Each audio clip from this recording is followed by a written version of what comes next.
Hello दोस्तों, आप सभी लोगों का हमारे ऑनलाइन प्लेटफॉर्म दी एजुकेशन फैकल्टी में बहुत बहुत हार्दिक अभिनंदन है।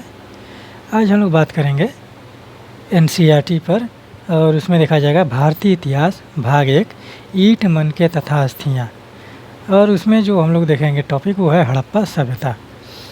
ठीक है, तो कल हम लोगों ने देखा था कि जो प्रारंभिक इतिहास है पाषाण काल का है और वहाँ से लेकर हम लोग एनसीईआरटी के पहले चैप्टर की तरफ बढ़े थे।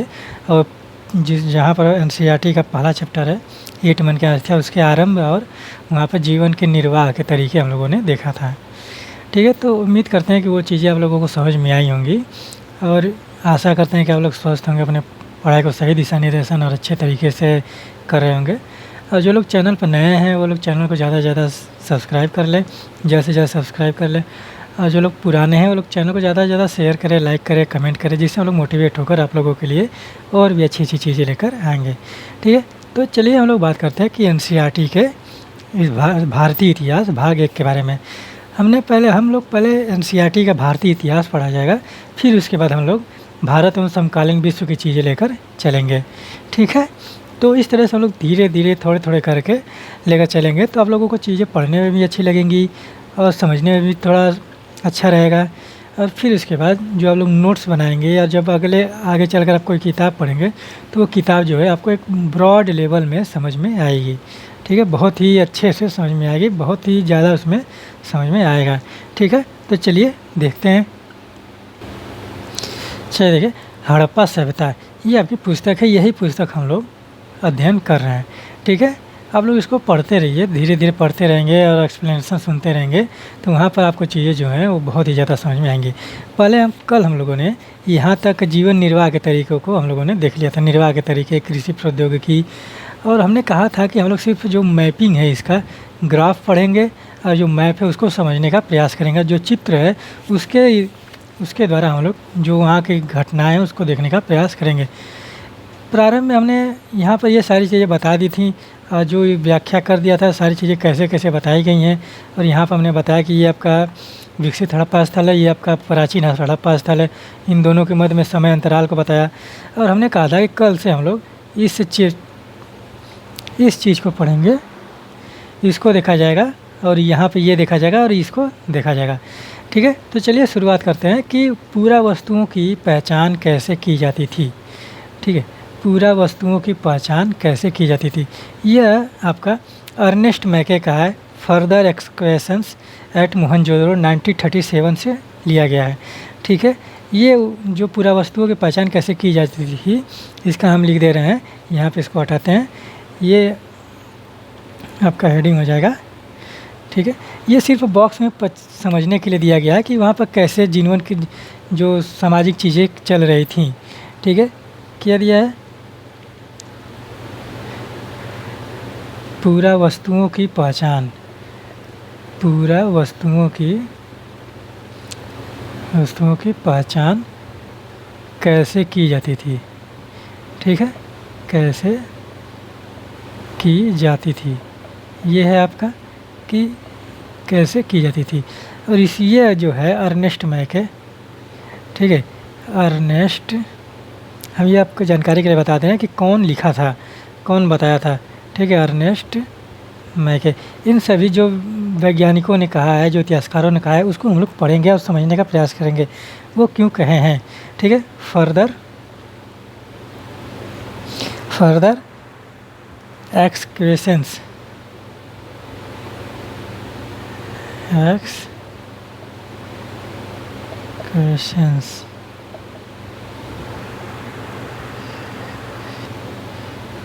ठीक है, एक्सक्वेशंस एट मोहनजोदड़ो,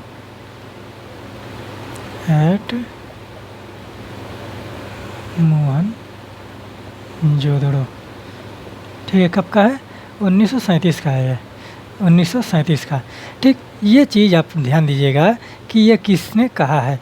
इन्होंने कहा, अपने उद्धृत जो लेख लिखा था उसमें कहा था कि जो वहाँ के जीवन जीने के जो निर्वाह के तरीके हैं उसमें जो चक्कियों का प्रयोग किया गया था और वहाँ पर चक्कियाँ जो मिली थीं ठीक है, वो 2 प्रकार से मिली थी। ठीक है, इसमें आप देखिए, इसमें ये आप लोग इसको नोट डाउन कर लीजिएगा। इस पुस्तक में आप देखिए कि इसमें लिखा है कि भोजन तैयार करने की प्रक्रिया में अनाज पीसने के यंत्र तथा आपस में मिलाने, मिश्रण करने तथा पकाने के लिए बर्तनों की आवश्यकता थी। ठीक है, तो यहाँ पर इन्होंने ये कहा कि भोजन पकाने के लिए जो बर्तनों का प्रयोग किया गया था वहाँ पर, वो किस प्रकार से थे। ठीक है, और इसमें उन्होंने बताया कि वहाँ पर जो चक्कियाँ मिली थी आटा पीसने के लिए, अनाज पीसने के लिए और अनाज पीस कर पकाने के लिए, तो वो चक्कियाँ जो थीं वो 2 प्रकार के थे। ठीक है, एक समतल चक्कियाँ थीं और एक अवतल चक्कियाँ थीं। और अवतल चक्कियों में ऐसा माना जाता था, इनका कहने का मतलब है कि अवतल चक्कियों में ये लोग वहाँ पर मसाला वसाला पीसने का काम करते हो रहे होंगे, या उस चक्कियों को, जो अवतल चक्कियाँ हैं और बीच में गड्ढे टाइप का है, मान के चलिए कि ये आप चित्र देख रहे हैं, इसको आप देखिए एक बार यहाँ पर, ये इस चित्र को ध्यान से देखिए कि ये आपका, आप देखेंगे कि चाँद के आकार का है। ठीक है, तो ये वाला जो चित्र है आपका, ये आप चित्र देखेंगे तो ये एक चक्की है, और यहाँ पर ये आप देखेंगे कि ये जो एक सील की तरह है, कि एक सिलबट्टे की तरह देखेंगे कि ये इस तरह से बनाया गया है, पत्थर का है ये, और यहाँ पर एक इसका पीसने के लिए बनाया गया है। गांव में आप देखेंगे कि सील और लोढ़ा बोला जाता था उसको। तो यहाँ पर जो महिलाएं वहाँ पर पीसने का, अनाज पीसने का, कुछ चटनी वटनी बनाने का, फिर दाल उल पीसने का, चावल पीसने का, इस तरह का कार्य जब करते थे तो ये इसी चीज़ का प्रयोग किया जाता था। ठीक है, सील और बट्टे का प्रयोग किया जाता था। ठीक है, तो ऐसा अर्नेस्ट मैके ने कहा कि वहाँ पर भी इस प्रकार की चीज़ें मिल रही थी, मिली हैं, और उनका मानना था कि इसको जो है ज़मीन में एकदम धंसा कर रखा जाता था, ज़मीन में जाम करके रखा जाता था, जिससे यह हिले ना। क्योंकि अगर कोई चीज़ ऐसे है, तो अगर इसको आप इस पर से कुछ चलाएंगे, यहाँ पर बट्टे को इस तरह से करेंगे तो ये हिलेगा।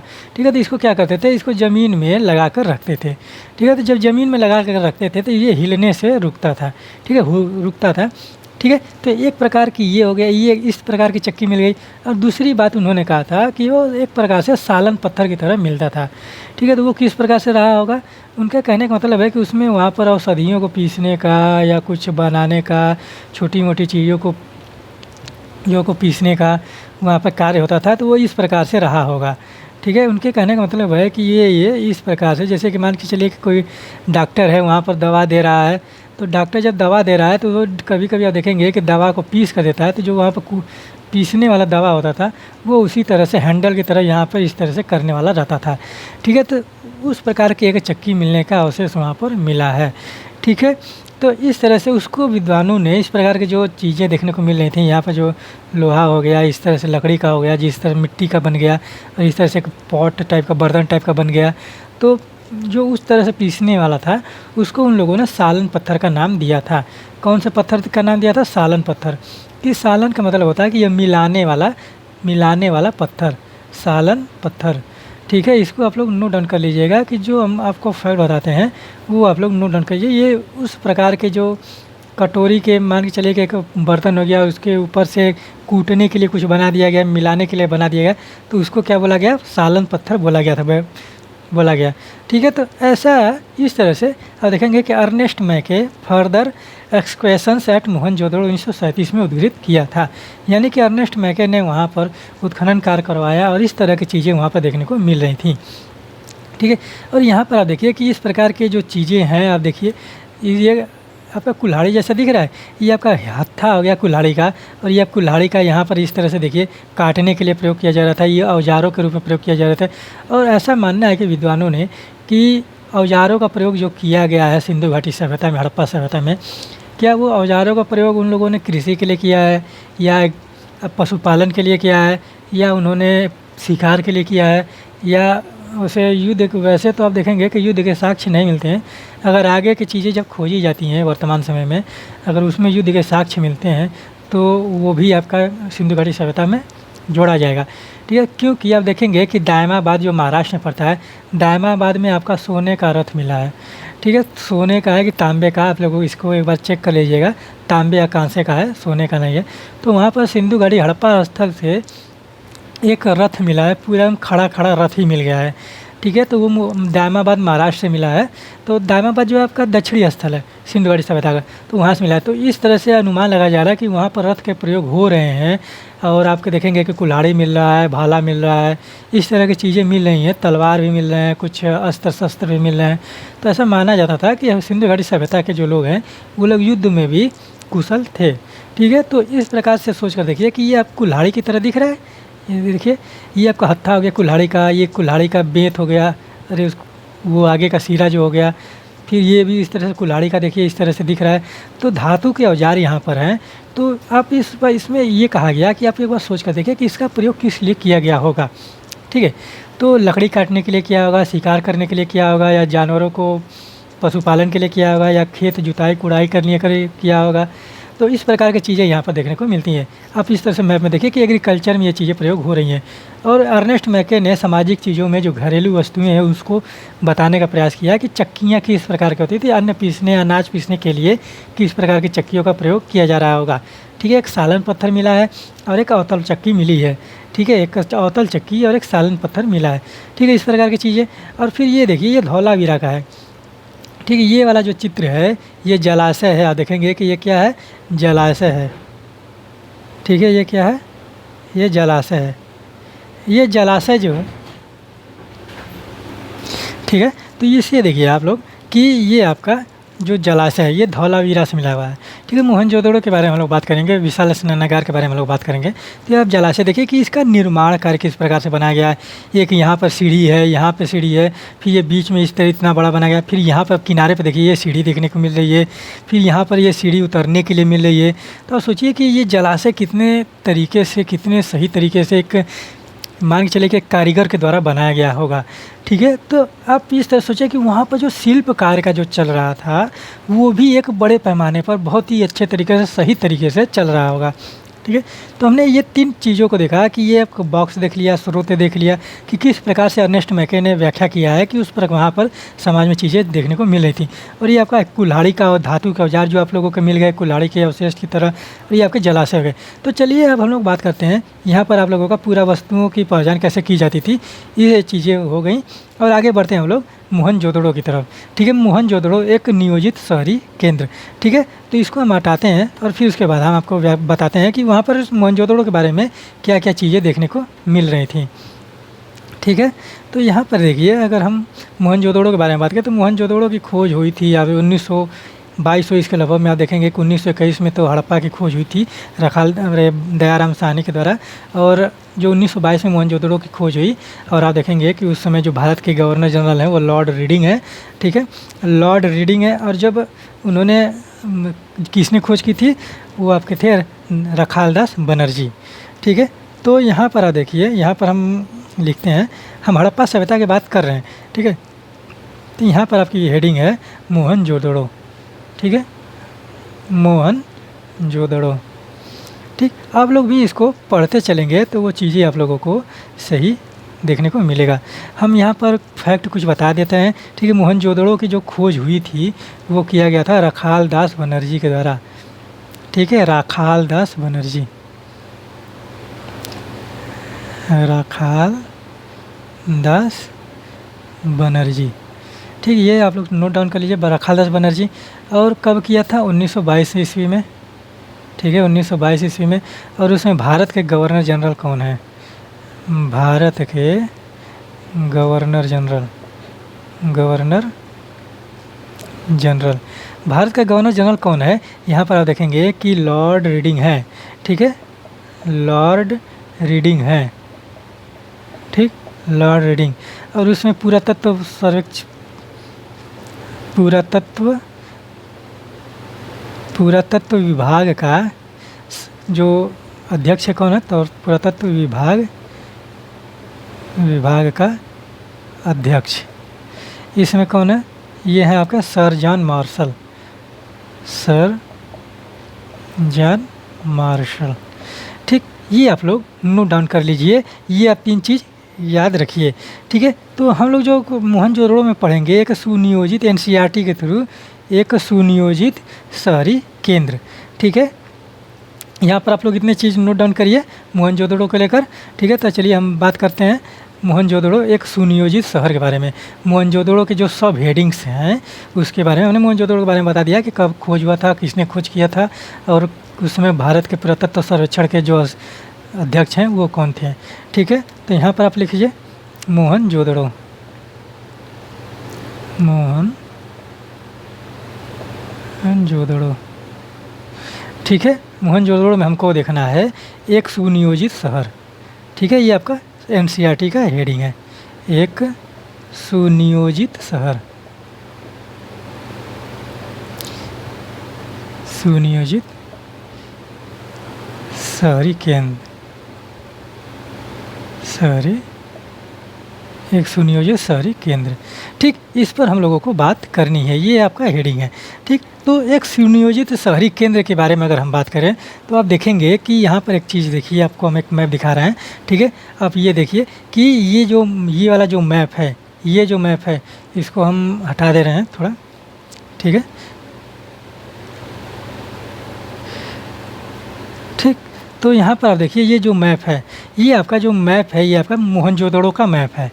ठीक, तो यहाँ पर एक इस मैप का अगर आप लोगों का आपके पास पुस्तक होगी तो उसमें आप लोग देखिएगा और समझने का प्रयास कीजिएगा कि इसमें किस प्रकार से चीज़ें देखने को मिल रही थी। और यहाँ पर आप देखिए कि वहाँ पर जो बने थे वहाँ पर दुर्गों का निर्माण किया गया था। 2 दुर्ग पाए गए हैं वहाँ पर। ऊँचा एक शहर जो बसा हुआ है वो जो ऊंचाई पर बसा हुआ है। ठीक है, और एक निचला शहर बसा हुआ है। तो जो ऊंचाई पर शहर बसा हुआ है, ऐसा माना जाता है कि जो नीचे पहले आपका जो नीचे का शहर बसा होगा। ठीक है, विद्वानों का मानना है कि जो पहले नीचे का शहर बसा होगा। इस मैप को आप लोग देख लीजिए, हम इसको मैप बनाकर समझा दे रहे हैं किस प्रकार से बसा होगा। ठीक है, तो आप इस तरह से सोचिए कि विद्वान कह रहे हैं कि पहले यहाँ पर 2 दुर्ग पाए गए हैं। ठीक है, 2 दुर्ग ठीक पाए गए हैं। ठीक है, तो उनका मानना है कि उनके कहने का अर्थ ये है कि मान लीजिए कि एक शहर यहाँ पर है। ठीक, एक शहर यहाँ पर है। ठीक, इस तरह से यहाँ पर कुछ लोग रह रहे हैं यहाँ पर इस तरह से। ठीक है, तो इन लोगों में कुछ ऐसी भावनाएं विकसित हुई कि उन्होंने एक शहर और बना लिया ऊंचाई पर यहाँ पर। ठीक है, ये जो ऊपर का शहर है वो नीचे के शहर से छोटा होता था। ठीक है, और जो ये ऊंचाई वाला शहर है यहाँ पर ऊंचाई शहर। ठीक है, और ये है आपका निचला शहर। ठीक है, तो उनके कहने का मतलब है कि जो इसमें बनाए गए थे, जो वहाँ पर भवन निर्माण किए गए थे, जो नालियों का विकास किया गया था, जो जल निकास प्रणाली थी, और जो जिस प्रकार से यहाँ पे घर बनाए गए हैं। ठीक है, तो उन घरों में आप देखेंगे कि लगभग में 700 घर में कुएँ पाए गए, 700 कुएँ पाए गए पूरे घरों में। ठीक है, तो इस तरह से देखिए कि एक निचला शहर पहले बना। ठीक है, विद्वानों का मानना है कि पहले निचला शहर बना, और निचले शहर के लोगों ने जब जमींदार वर्ग हो गए, वहाँ पे जो कुछ पैसे वाले हो गए, तो उन्होंने क्या किया कि वो लोग आकर ऊपर में उस शहर को बसा लिए। ठीक है, तो यहाँ पर ये वाला जो शहर है, ऊंचाई पर जो शहर है वो छोटा होता था, निचला शहर जो है वो बड़ा होता था। ठीक है, और वो ऐसा माना जाता है कि विद्वानों का मानना है कि जो ऊंचाई पर बसे हुए लोग हैं वो क्या होते थे, ये आपके धनी लोग होते थे। ठीक है, धनी लोग, यहाँ पर हम व्यापारी नहीं लिख रहे हैं क्योंकि हम धनी लिख रहे हैं, क्योंकि यहाँ पर व्यवसाय भी होता था। धनी लोग रह रहे थे, तो यहाँ पर जो लोग रह रहे थे ये आपके सामान्य वर्ग के लोग रह रहे थे। ठीक है, सामान्य वर्ग। ठीक है, इस तरह से आप लोग समझ लीजिए।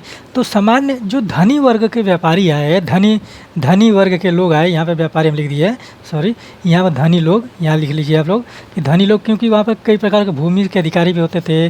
जो भूमि जिसके पास ज़्यादा होती थी वो लोग भी थोड़ा अपना एक स्टेटस बना लिए होंगे। तो ऐसा भी माना जाता है कि जो समाज में जिसको स्टेटस हाई मिल गया, ठीक है, अगर स्टेटस हाई मिल गया, उनका वर्ग ऊंचा हो गया, पद ऊंचा हो गया, तो वो लोग क्या सोचते थे कि अब हम लोग यहाँ से उठकर कहीं और जाकर बसे। तो उन लोगों ने क्या किया कि यहाँ पर एक छोटा सा शहर बसा लिया। ठीक है, तो यहाँ पर जो छोटा सा शहर बस गया, वहाँ पुरोहित रहते थे, धनी लोग रहते थे, वहाँ पर जो समाज के उच्च वर्ग के लोग आते थे वो लोग रहते थे, यानी कि यहाँ पे जो नियम कानून बनाने वाले थे वो लोग रहते थे। इस प्रकार की चीज़ें इस वाले शहर में, ऊंचाई वाले शहर में देखने को मिली थी। और निचले शहर में आप जिस तरह से मान के चलिए कि जो सामान्य वर्ग थे, यहाँ पर कृषि, व्यापार, यहाँ पर जो नॉर्मल चीज़ें शहर बाज़ार ये सारी चीज़ें देखने को मिल रही होंगी और नॉर्मल लोग रह रहे होंगे, क्योंकि यहाँ से यहाँ पर जो भिन्नताएं देखने को मिल रही थी उससे अनुमान लगाया जाता है कि इन दोनों में जो रहन सहन खान पान और जो चीज़ें हैं, व्यापार की चीज़ें हैं और जो नियम कानून बनाने की चीज़ें हैं, लॉ की चीज़ें हैं, वहाँ पर उन चीज़ों में बहुत ही ज़्यादा भिन्नता देखने को मिली थी। और यहाँ इसका इसका सबसे बड़ा अर्थ आप इस तरह समझिए कि जो ऊंचाई वाले स्थान हैं, जो ऊंचाई वाले शहर हैं, वो लोग सामान्य वर्ग के निचले शहर पर नियंत्रण भी स्थापित करने का प्रयास कर रहे थे। ठीक है, तो इस तरह से आप लोग समझ के देखिए। तो इस तरह से मोहनजोदड़ो का एक सुनियोजित शहर की केंद्र की कल्पना की गई थी। ठीक है, तो हमने आप लोगों को मैप दिखाया कि मोहनजोदड़ो का मैप आप लोग देखिए और उसमें समझने का प्रयास कीजिए कि वो किस प्रकार से चीज़ें वहाँ पर देखने को मिली थी। चलिए हम लोग आगे बढ़ते हैं। तो हमने अभी आप लोगों को बताया कि जो दुर्ग बनाए गए थे और दुर्गों में जिस तरह से वो अपने सुविधा अनुसार जो भी चीज़ बना सकते थे उन्होंने बनाया। चबूतरे बनाए, अपने पूजा स्थल भी बनाए थे वहाँ पर। मान के चलिए कि पूजा स्थल तो मंदिर वंदिर के अवशेष नहीं मिले हैं वहाँ पर, लेकिन जो विशाल स्नानागार मिला है वहाँ पर मोहनजोदड़ो से, ऐसा माना जाता है कि उसका जो उपयोग किया गया था वो हमें धार्मिक चीज़ों के को लेकर किया गया था, या किसी धार्मिक अनुष्ठान को लेकर, किसी पर्व त्यौहार को लेकर उस तरह की चीज़ें वहाँ पर देखने को मिल रही थी। ठीक है, तो इस तरह की चीज़ें उन लोगों ने बनाया। उन्होंने पुरोहितों के आवास भी बनाए थे। ठीक है, वहाँ पर बहुत सारी चीज़ें आप देखेंगे कि रहने के आवास भी बनाए गए थे दुर्गों में। तो इस तरह की चीज़ें वहाँ पर देखने को मिल रही थी। ठीक है, तो इस तरह से आप देखिए कि एक सुनियोजित शहर के रूप में मोहनजोदड़ो का विकास किस प्रकार से हुआ था। ठीक, और यहाँ पर हम धीरे धीरे करके एक एक चीज़ों को देखते हैं कि सुनियोजित शहर में क्या क्या चीज़ें देखने को मिल रही थी वहाँ पर। ठीक है, तो विद्वानों ने किस प्रकार से अनुमान लगाया, क्या चीज़ें, और उनका ये भी अनुमान है, हम सिर्फ एक आप लोगों को वहाँ पर प्रमाणित कुछ भी नहीं है।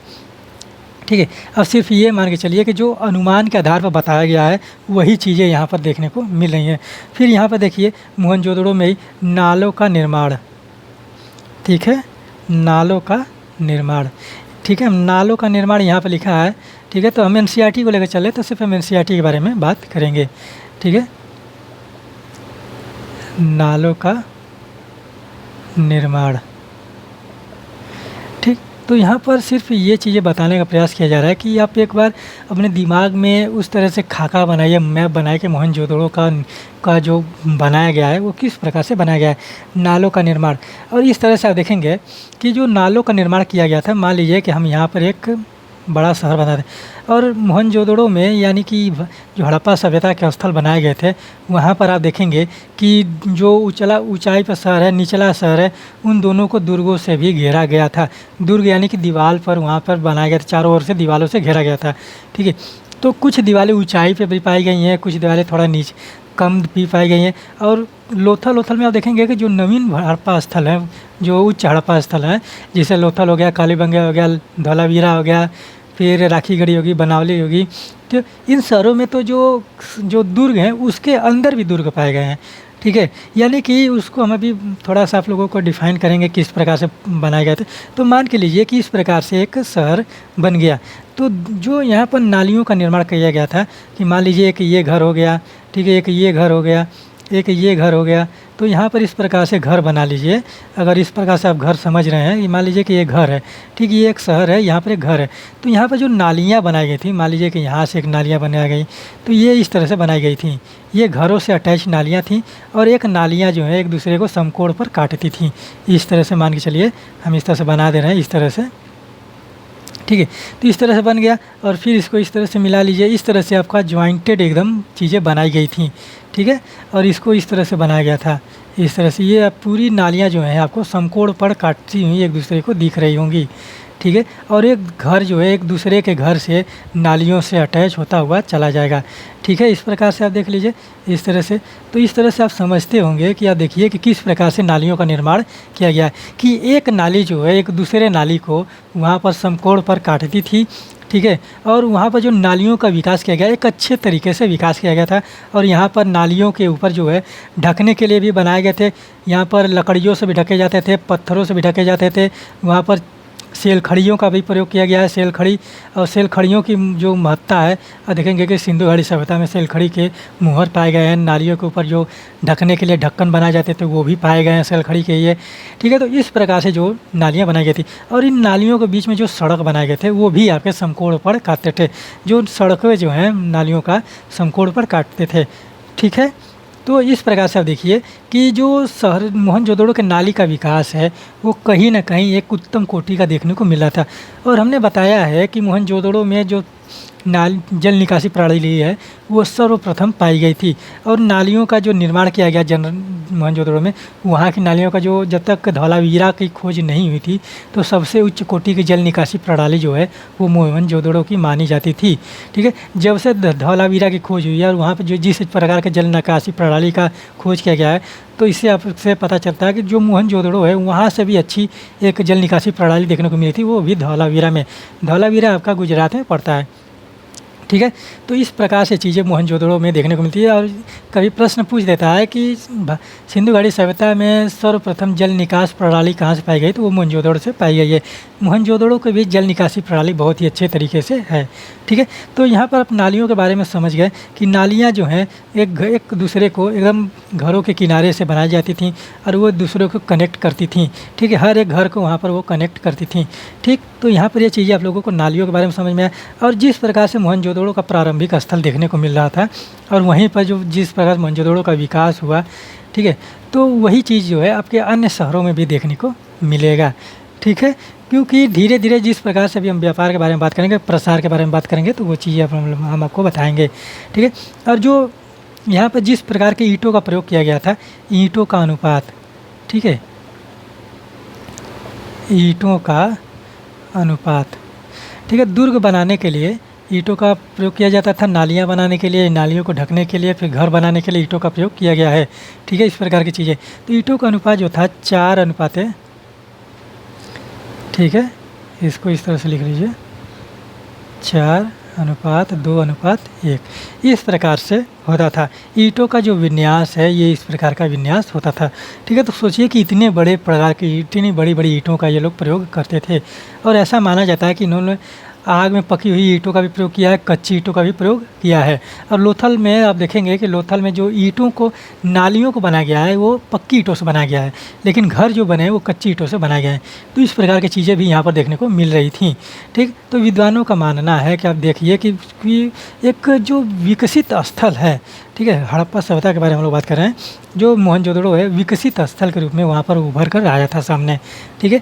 और अभी हम आप लोगों को लास्ट में एक प्रश्न बताएंगे कि प्रश्न आप लोग उसको एक मेन सेंटेंस और राइटिंग के थ्रू करिएगा और उसको फैक्ट के रूप में भी लिख सकते हैं, ठीक है।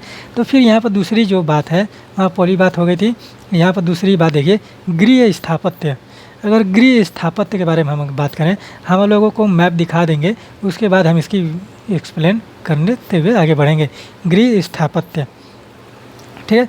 तो यहाँ पर आप देखिए कि गृह स्थापत्य की जो चीज़ें देखने को मिल रही थी, यहाँ पर एक बात देखिए कि ये जो घर बनाए गए हैं, ठीक है। एक बार यहाँ पर एक चीज़ देख लीजिए कि यहाँ पर ये मोहनजोदड़ो का ये जो है मोहनजोदड़ो की एक नाली और उसके विशाल प्रवेश द्वार, ये देखिए कि नाली का जो ये है, ये जो नाली है, नाली बनाई गई थी, ठीक है। ये नाली का चित्र है, नाली का, कि जिसमें अपशिष्ट पदार्थ बहते थे, ठीक है।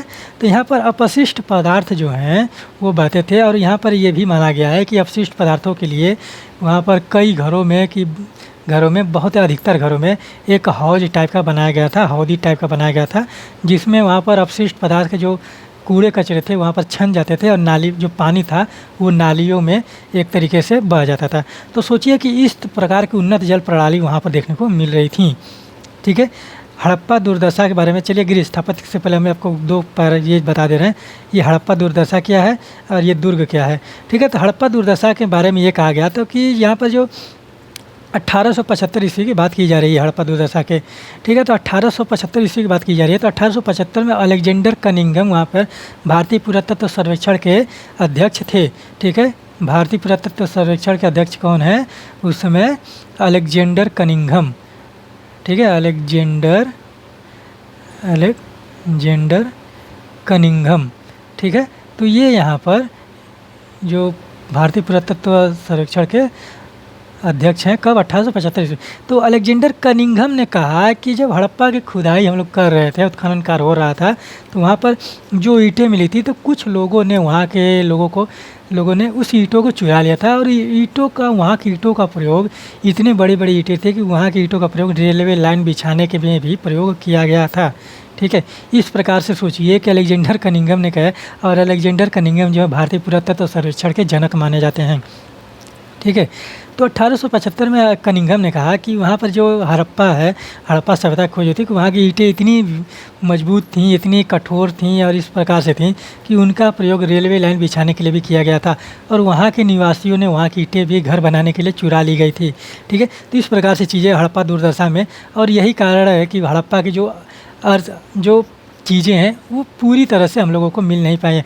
इसीलिए विद्वानों का मानना है कि क्या हड़प्पावासी इस प्रकार से चीज़ें कर रहे थे, या इस प्रकार से और भी इससे और भी व्यापक पैमाने पर चीज़ें हो रही थी। ठीक है, तो इस तरह से अगर दुर्ग की हम बात करें तो दुर्ग आप मान के चलिए कि एक किला टाइप का होता था, बस्ती टाइप की दुर्ग होता था।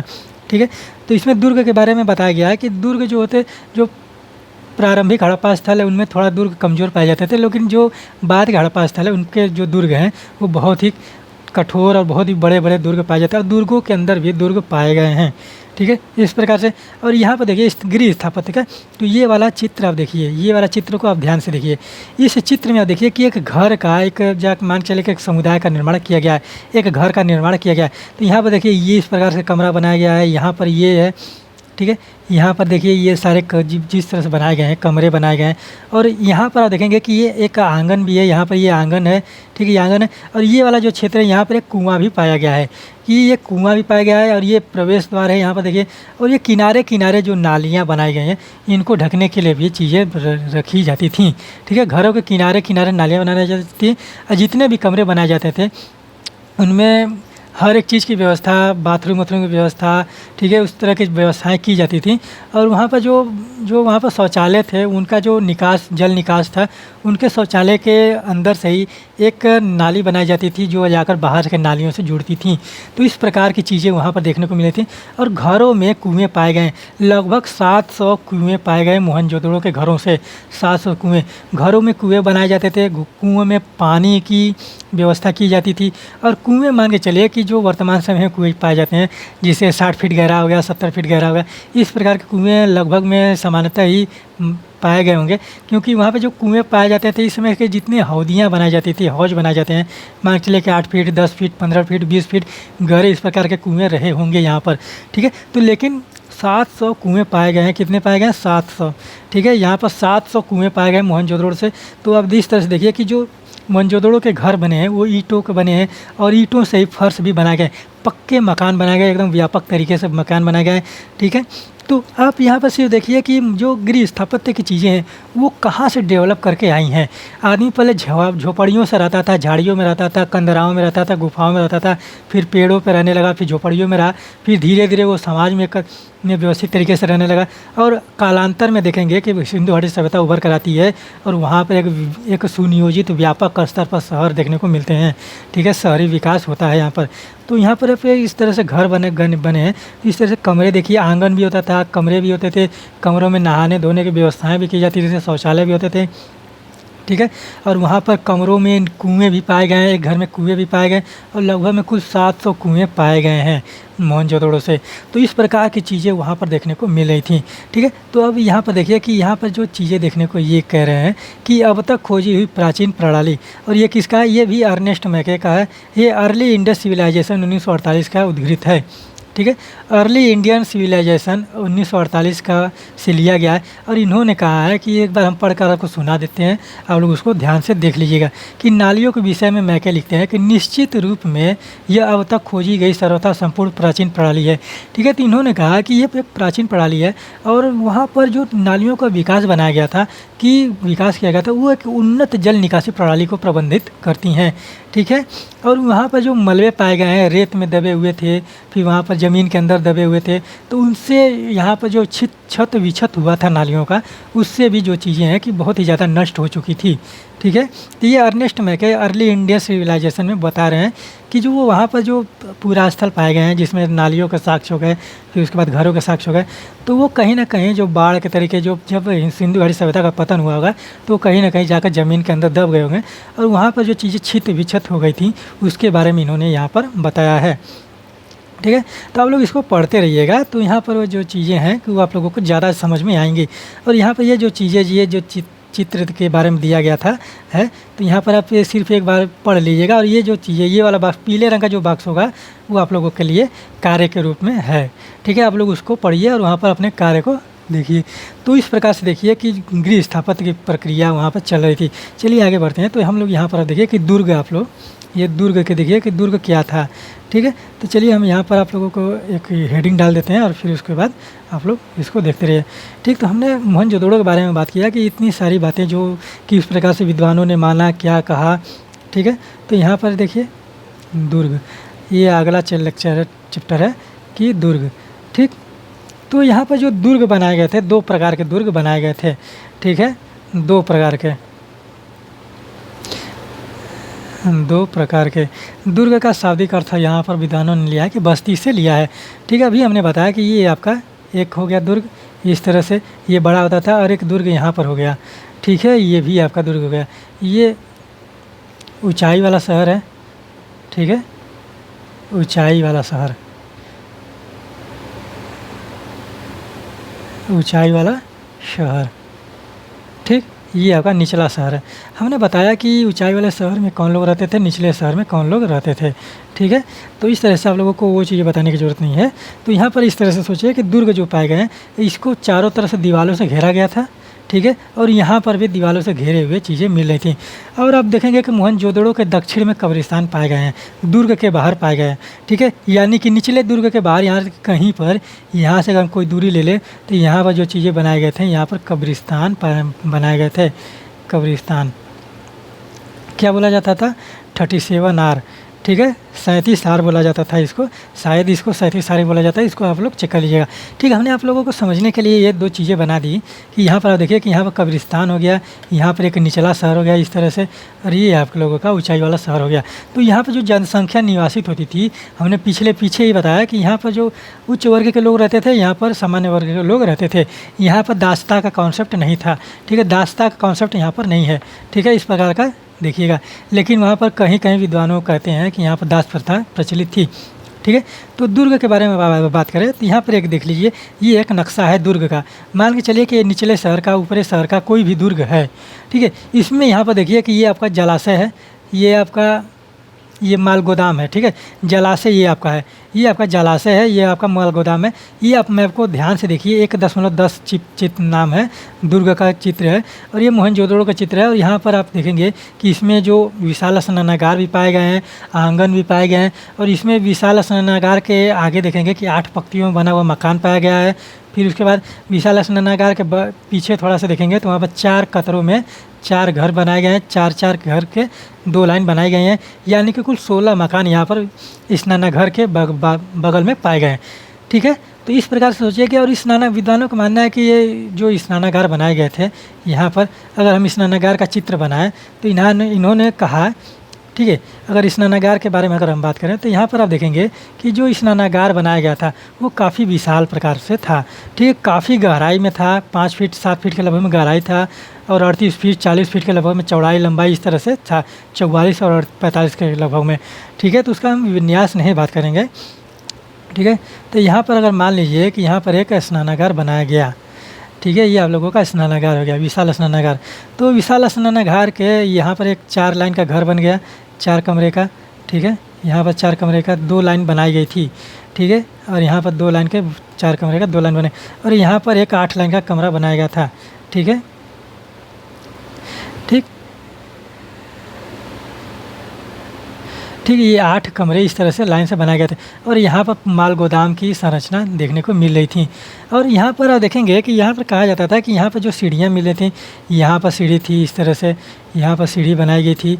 ठीक है, यहाँ पर सीढ़ी बनाई गई थी, और इधर भी सीढ़ी बनाई गई थी, यहाँ पर इस तरह से सीढ़ियाँ बनाई गई थी। तो यहाँ पर सीढ़ी भी बनाई गई थी और यहाँ पर एक तरह से नक्काशी भी किया गया था यहाँ पर किनारे पे दीवारों पर, ठीक है। और यहाँ पर एक निकलने के लिए उन्नत जल निकास प्रणाली भी देखने को मिली थी कि यहाँ का जल अगर पुराना हो जाए तो उसको निकाल दिया जाए। तो यहाँ पर जो मकान बनाए गए हैं, ये 8 कमरे हो गए, यहाँ पर 8 कमरे हो गए, तो ये आपके देखेंगे कि धार्मिक अनुष्ठानों में रहने के लिए बनाए गए थे, ठीक है। विद्वानों को माना है कि धार्मिक अनुष्ठानों में रहने के लिए बनाए गए थे। और यहाँ पर अब देखिए कि यहाँ पर जो मोहनजोदड़ो का विशाल स्नानागार है, तो यहाँ पर पुरोहित आवास भी पाया गया है। और ये एग्जाम में पूछा गया है कि पुरोहित आवास कहाँ पाया गया है, ठीक है। पुरोहित आवास कहाँ पाया गया है, वो आपके मोहनजोदड़ो से पाया गया है, ठीक है। और मोहनजोदड़ो में 16 प्रकार के कमरे पाए गए हैं और इस विशाल स्नानागार के बगल में। और यहाँ पर माल गोदाम भी पाया गया है, माल गोदाम। और माल गोदाम का प्रयोग आप देखेंगे, माल गोदाम, ठीक है। और ऐसा माना जाता है कि इन्हीं माल गोदामों में, ठीक है, इन्हीं माल गोदामों में विशाल कोठार पाया गया है। जो कुठार जो पाए जाते थे कोठिले टाइप का, वहाँ पर एकदम अन्न रखने के लिए जो स्थान पाए गए थे, उस तरह से वो चीज़ें जो है आपके माल गोदाम में ही रखे होंगे।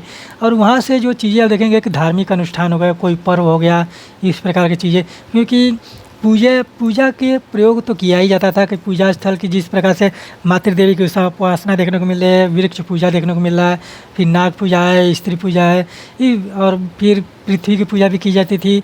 तो इस प्रकार के पूजा के जो साक्ष्य मिले हैं मोहनजोदड़ो हड़प्पा सभ्यता से, तो वो कहीं ना कहीं या इसका प्रयोग ये लोग करते होंगे कि ये जो जलाशय बनाया गया था धार्मिक अनुष्ठान के लिए बनाया गया होगा, ठीक है। क्योंकि इतने बड़े जलाशय का प्रयोग, क्योंकि एक आप देखेंगे कि एक दुर्ग में बनाया गया है, ऊंचे दुर्ग में या नीचे दुर्ग में बनाया गया होगा, तो उस प्रकार के जलाशय बनाए गए हैं, विशाल जलाशय बनाए गए हैं। और वहाँ पर जिस प्रकार से संरचना बनाई गई थी वो एक सार्वजनिक जलाशय के रूप में देखने को मिल रहा था, ठीक है। तो सार्वजनिक जलाशय का प्रयोग आप जानते हैं कि सभी लोग कर सकते हैं। तो इस तरह से कि जलाशय के एक व्यवस्था के रूप में, प्रबंधन के रूप में यहाँ पर बहुत सारी चीज़ें देखने को मिल रही थी कि यहाँ पर 16 प्रकार के बहुत बड़े बड़े कमरे मिलते हैं। और वहाँ पर जो कमरे मिले हैं, वहाँ पर जो आते होंगे पर्व के समय या कोई पूजा धार्मिक अनुष्ठान के समय, तो वहाँ पर लोग रहते थे, वहाँ पर अपने निवास करते थे। फिर माल गोदाम पाया गया है, और माल गोदाम इसलिए है कि हस्त कुठार वहाँ पर पाए गए हैं जिसमें अनाजों को संचित रखा जाता था। और बहुत बड़े पैमाने पर बहुत बड़े बड़े हस्त कुठार यहाँ पर पाए गए हैं 4 प्रकार के। उसमें हो सकता है कि वहाँ पर अनाजों को रखा जाता हो कि किसी धार्मिक अनुष्ठान के समय में वहाँ पर उसको पकाया जाए, बनाया जाए और सबको खिलाया जाए। जिस तरह से यहाँ पर वर्तमान समय में भंडारा होता है, उस समय में वहाँ पर धार्मिक अनुष्ठान किए जाते रहे होंगे। और यहाँ पर पुरोहित आवास जो मिलने के साक्ष्य देखने को मिलते हैं, पुरोहित आवास जो साक्ष्य देखने को मिलते हैं। और ऐसा माना जाता है कि यहाँ पर जो पुरोहित हैं, ये धार्मिक अनुष्ठानों का प्रयोजन वो लोग करते थे, ठीक है। तो इस प्रकार से तो हम लोगों ने बहुत सारी चीज़ों के बारे में बात किया, मोहनजोदड़ो के बारे में बात किया। तो आप इस तरह से समझने का प्रयास कीजिएगा कि किस प्रकार से वहाँ पर जो स्थल पाए गए हैं, वहाँ पर बहुत सारी चीज़ें धार्मिक स्थल भी हैं, जैसे विशाल स्नानागार है, हस्त कुठार है। विशाल स्नानागार के बगल में जो 16 प्रकार के कमरे पाए गए हैं, फिर पुरोहित आवास पाया गया है। और यहाँ पर व्यापक तौर पर ऊंचे शहर और निचले शहर में बटा हुआ था। और ऊंचे शहर में लोग धनी लोग रहते रहे होंगे, पुरोहित लोग रहते होंगे, समाज के उच्च कोटि के लोग रहते रहे होंगे, और निचले शहर में सामान्य लोग रहते होंगे। तो इस प्रकार से चीज़ें देखिए कि स्ट्रक्चर जो है, सिंधु घाटी सभ्यता का जो स्ट्रक्चर है वो किस प्रकार से विकसित किया गया था, ठीक है। हमने आप लोगों को मैप भी दिखाया, वहाँ पे मैप से समझाने का भी प्रयास किया। आप लोग बस पुस्तक को पढ़िए और अपनी नॉलेज को इंक्रीज कीजिए, ठीक है। पुस्तक पढ़ने का मतलब ये होता है कि आप एक लाइन पढ़ रहे हैं, एक चैप्टर पढ़ रहे हैं, तो आगे की चीज़ें भी आप लोगों को समझ में आएंगे, ठीक है। तो हमने मोहनजोदड़ो के बारे में बात किया कि इतनी सारे व्यवस्थाएं जो थी, एक सुनियोजित तरीके से व्यवस्थाएं की गई थी। तो जाहिर सी बात है कि जब कालांतर में हम लोग आगे बढ़ेंगे तो इससे थोड़ा बेहतर चीज़ें देखने को मिलेंगी, ठीक है, और मिलती भी हैं, ठीक है। तो इस प्रकार से चीज़ें जो है हम लोग देखते हैं, ठीक है। तो आप लोग यहाँ पर सिर्फ मोहनजोदड़ो के बारे में इस प्रकार से सोच कर देखिए कि वहाँ पर जो चीज़ें बनाई गई थी और जो विद्वानों ने मत दिए हैं अपने, वो कितने ही व्यवस्थित तरीके से वहाँ पर स्ट्रक्चर बनाया गया था हर एक चीज़ का, ठीक है। तो चलिए हम लोग आगे बढ़ते हैं और फिर आगे का जो चैप्टर से जो हेडिंग है, सामाजिक भिन्नताओं का अवलोकन। हमने आप लोगों को मैप बताया, आप मैप देखिए, उसमें समझने का प्रयास कीजिए, ठीक है। ठीक है। तो आपका अगला हेडिंग है कि सामाजिक भिन्नताओं का अवलोकन। और सामाजिक भिन्नताओं में आप देखिए कि इस प्रकार की चीज़ें देखने को मिल रही थी। और यहाँ पर आप देखिए कि तांबे का ये दर्पण है। और ऐसा माना जाता था सामाजिक भिन्नताओं में, आप इस तरह से सोच कर देखिए कि वहाँ पर जो रहन सहन होगा, रहन सहन तो लगभग में मान के चलिए कि हर जगह का हड़प्पा सभ्यता में एक ही तरह से पाया गया है। कहीं पर थोड़ा व्यापक स्तर पाया गया, थोड़ा पर कहीं पर कम पाया गया, और कुछ चीज़ों का प्रयोग कहीं पर ज़्यादा पाया गया है और कुछ चीज़ों का प्रयोग जो है कहीं पर कम ही पाया गया, लेकिन लगभग में वो समान रूप से पाए गए हैं। ठीक है। तो वहाँ पर अगर सामाजिक भिन्नताओं का जो चीज़ें देखने को मिल रही थी तो उसको हम एक समाधान के रूप में देख सकते हैं, यानी कि मृत्यु के उपरांत शवों को किस प्रकार से दफनाते थे और क्या क्या चीज़ें वहाँ पर देखने को मिल रही थी। वहाँ पर एक चीज़ हम लोग देख सकते हैं। ठीक है। तो यहाँ पर देखिए एक तांबे का मिरर है। ठीक है। तांबे का शीशा है, ये तांबे का दर्पण। यहाँ पर देखिए कि तांबे का दर्पण है, ये चित्र संख्या 1.11 है। ठीक है। तो तांबे का दर्पण इस प्रकार से देखिए। और यहाँ पर आप देखिए कि फायांस, ये फायांस है, फायांस से बनाई हुई एक बर्तन है। ठीक है। ये फायांस से बना हुआ एक बर्तन है। फायांस अभी हम बता रहे हैं। फायांस आप जानते हैं कि फायांस में वहाँ पर एक गीली चीज़ें डालकर, मिट्टी हो गया, चीनी मिट्टी हो गया, वहाँ पर बलुआ पत्थर हो गया, फिर बालू हो गया, फिर उसके बाद सेलखड़ी के पत्थर हो गए, उनको पीस कर एक तरल द्रव बनाया जाता था। और फायांस एक भट्ठी टाइप का होता था, वहाँ पर उसमें डालकर उसको पकाया जाता था और बर्तनों का शेप दिया जाता था। ठीक है। तो और वो जो है फायांस का प्रयोग जो है ऊंचे शहरों में किया गया है, यानी कि विकसित स्थलों में किया गया है। निचले आप देखेंगे कि सामान्य स्थलों में फायांस का प्रयोग वहाँ पर देखने को नहीं मिला है। ठीक है। तो फायांस से बना हुआ एक पात्र यहाँ पर देखने को है। ठीक है। तो ये दो चित्र आप लोग समझने का प्रयास कीजिए, इसको हम बता रहे हैं, अभी व्याख्या करेंगे। तो हम लोग पहले बात करते हैं समाधान के बारे में। ठीक है। समाधान के बारे में। ठीक। तो सामाजिक भिन्नताओं में हम जो बात कर रहे हैं वो है समाधान। ठीक है। एनसीईआरटी समाधान के बारे में क्या बात करती है। ठीक है। समाधान। ठीक। तो यहाँ पर आप लोग हेडिंग डाल लीजिए और देखिए यहाँ पर किस प्रकार की चीज़ें देखने को मिले। और यहाँ पर एनसीईआरटी का मानना है कि जो विद्वानों का मानना है कि वो कह रहे हैं कि जिस प्रकार से मिस्र के पिरामिड बनाए गए थे समाधान के लिए, और जिस प्रकार से मेसोपोटामिया में समाधान के साक्ष्य मिले हैं, फिर उसके बाद और नील नदी, मिस्र में जो नील नदी की सभ्यता थी वहाँ पर जो जिस प्रकार के समाधान मिले हैं, वो समाधान जो हैं वो आपके देखेंगे कि सिंधु घाटी सभ्यता से समाधान एकदम बिल्कुल ही भिन्न प्रकार के देखने को मिल रहा था। ठीक है। और हड़प्पा में जो समाधान मिले हैं वहाँ पर जो उनमें सामाजिक भिन्नताएं देखने को मिल रही थी कि वो लोग जिस प्रकार से समुदाय में रहते थे, जिनका उतना हैसियत था और क्षमता थी, क्योंकि समाज का निर्माण होता है तो ऊंचे से लेकर नीचे के स्तरीकरण जो समाज का होता है, सामाजिक स्ट्रेटिफिकेशन जो कहा जाता है उसे, सामाजिक स्तरीकरण की जो समाज में वर्ग बनाए जाते हैं, एक वर्ग एक दूसरे पर निर्भर होते हुए वो अपने आप में स्वतंत्र होते हैं। ठीक है। तो इस प्रकार से चीज़ें देखिए कि कुछ लोग गरीब भी रहे होंगे, कुछ लोग अमीर भी रहे होंगे, तो वहाँ पर जो समाधान होता था तो वहाँ पर जो पुनर्जन्म की व्यवस्था की चीज़ें सोचने को देखने को मिल रही थी कि उनका मानना था कि उनके साथ कोई चीज़ रख दिया जाए तो वो लोग मरने के बाद भी उसका प्रयोग करते थे। तो इस प्रकार से चीज़ें आज भी आप देखेंगे कि जब वर्तमान समय की हम बात कर रहे हैं कि जहाँ पर कोई मृत्यु हो जाता है तो वहाँ पर जो चीज़ें ब्राह्मण लोगों के द्वारा किया जाता है कि आप लोग इतना दे दीजिए तो आप लोगों को पिता को ये मिलेगा, आप लोग चारपाई दीजिए तो पिता आप लोग सोएंगे। तो इस प्रकार की चीज़ें जो बायोडंबर देखने को मिलता है वर्तमान समय में, वो चीज़ें आप देखेंगे कि सिंधु घाटी सभ्यता में भी देखने को मिल रहा था। ठीक है। इस प्रकार की चीज़ें, क्योंकि वहाँ पर सिंधु घाटी सभ्यता के स्थल में जितने भी समाधान पाए गए हैं वहाँ पर उनके साथ उनके प्रिय वस्तुओं को भी दफनाया गया है। ठीक है। तो इस प्रकार से सोचिए कि वहाँ पर भी ये चीज़ें देखने को मिले थे।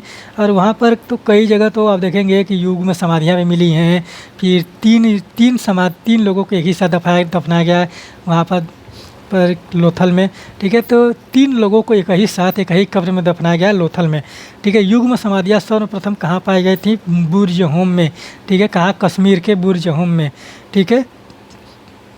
तो इस प्रकार की चीज़ें आप लोग देखते रहिए, तो आप समझने का प्रयास कीजिए कि किस प्रकार की चीज़ें देखने को मिले थे। और वहाँ पर जब जो युग में समाधियाँ पाई गई हैं बुर्ज होम में, जम्मू कश्मीर के बुर्ज होम में, वहाँ पर जो युग में समाधियाँ पाए गए थे, तो मालिक के साथ कुत्ते के दफनाए जाने के साक्ष्य वहाँ पर पाया गया है। ठीक है। और स्त्री पुरुष को भी साथ ही दफना दिया जाता था, इस प्रकार की चीज़ें देखने को मिल रही थी।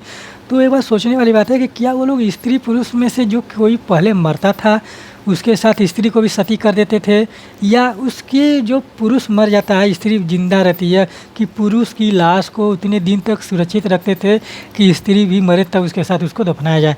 तो ये चीज़ें जो है एक पहेली बनी हुई हैं अभी तक, ठीक है, क्योंकि जो साक्ष्य पाए गए। अब एक बात सोच कर देखिए कि जो कुत्ते को मनुष्य के साथ किसी मालिक के साथ सुलाया गया था माँ, तो वहाँ पर भी वो चीज़ें देखने को मिले। तो क्या मालिक पहले मरा या कुत्ता पहले मरा? ठीक है, अगर कुत्ता मरता है मालिक को, तो मालिक तो ज़िंदा रहेगा ना। कुत्ते के जीवन काल से ज़्यादा इंसानों का जीवन काल होता है, ठीक है। आप लोग ये मानते हैं, आप लोग जो बायोलॉजी में पढ़े होंगे कि जो जीवन काल है कुत्ते के जीवन काल से इंसानों का जीवन काल जो है वो ज़्यादा होता है। तो जाहिर सी बात है कि वहाँ पर कुत्ता पहले मरा होगा।